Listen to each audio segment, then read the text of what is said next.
So, Monsignor, we're here in Medjugorje. Tell us a little bit about what you think some of the biggest portals are happening in the world right now to the demonic. Well, as you know, I'm an exorcist for the last 17, 18 years, and so one of our jobs is when we're trying to liberate someone by the power of Christ, you got to figure out how the demons got there. And the portals, as you would say.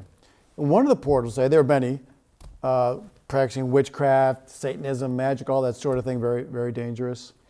But one of them is the whole sexual thing, and how people don't realize it. And so when someone comes to us who are committing sexual sins, we say, you got to stop it. We can't cast the demons out until you live an appropriate, chaste life, whether you're married or you're single, whatever, a life that's appropriate for your vocation in life. So the whole sexual thing is a big thing. Pornography, what a disaster. I mean, I can't think of anything which is destroying families faster than pornography. And that's one of the goals of Satan, is to destroy the family, because the family is the hub, the domestic church. The family is that unit of holiness, hopefully, that keeps the world together and forms people. Why do you think sexuality is kind of having this moment in time where it's being challenged so much? Well, it's always been a problem. Let's face it, as long as people have been around, sexuality has been a problem. But today, I think people don't even accept the ideal. Now, obviously, we're all sinners and the Lord forgives us, but there is an ideal. Faithful couples to each other, chaste living, and then until one's married, and then relation with a spouse. But those sorts of notions of what sexuality is for, it's not meant to be recreation.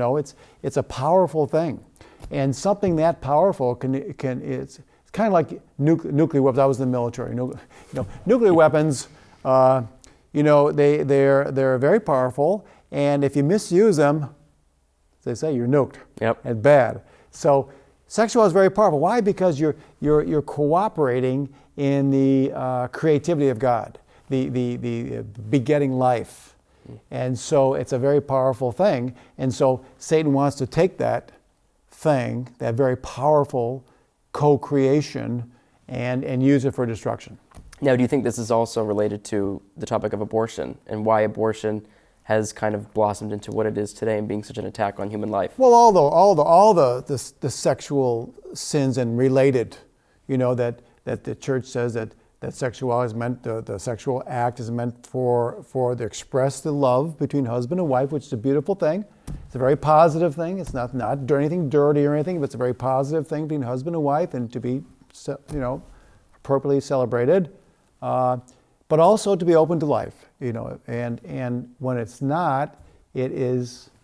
I think it started years ago where the people rejected Humanae Vitae, and then you can see the slow degradation. Sure. And I would say that's the way the sin is. You start with one little, then you end up with the improper relationships and distorted relationships, and some of the things you see today, you go, whoa, that is really how far we've kind of gone. Well, I'm not getting any younger.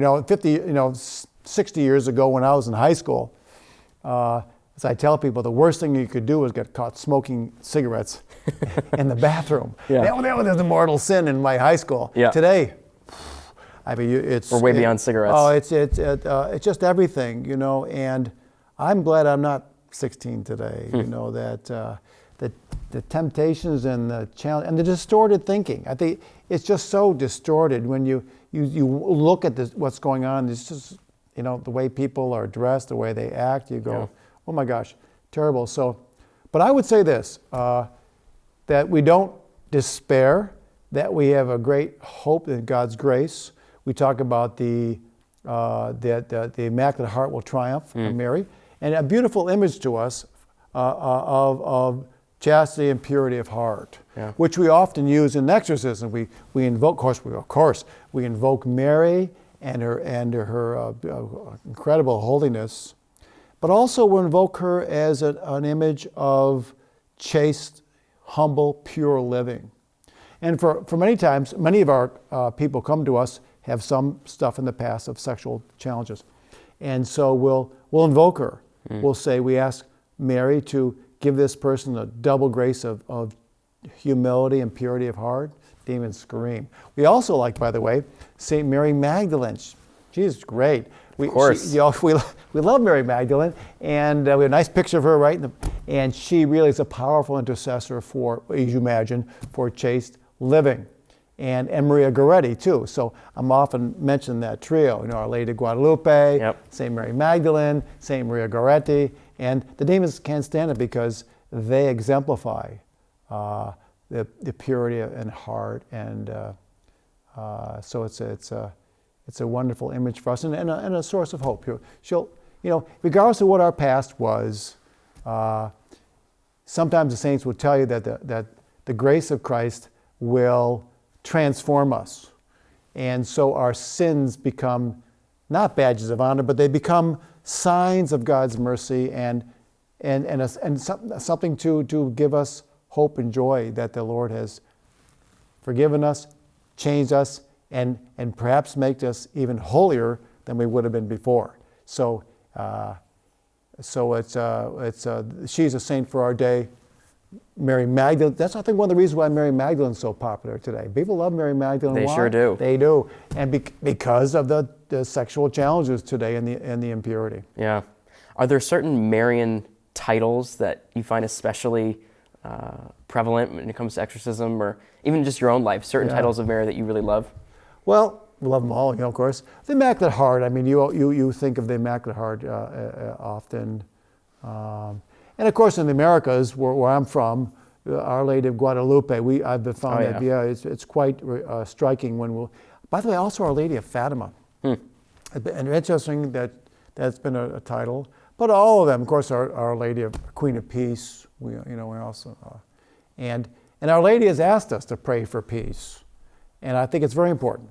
So Our Lady Queen of Peace today, Medjugorje, is a very apropos title for her because peace in our world is threatened. Yeah. If you had to give kind of two pieces of advice for somebody who's trying to kind of have a bigger and more stronger devotion to Our Lady, what would be those recommendations? What would you recommend that they do to really kind of fall in love with Our Lady? Oh, well, just look at her picture. Yeah, I look at the face of Mary, she's just beautiful, and just gazing upon her face, and it really, if you say, well, why is Mary so beautiful? Because she reflects Jesus in our God. We don't think of God as being beautiful, and maybe Mary can help us with that. If Mary is beautiful, it's because God is infinitely beautiful. For sure. Yeah, so as we gaze upon her beautiful face, she helps us to understand how beautiful our God is.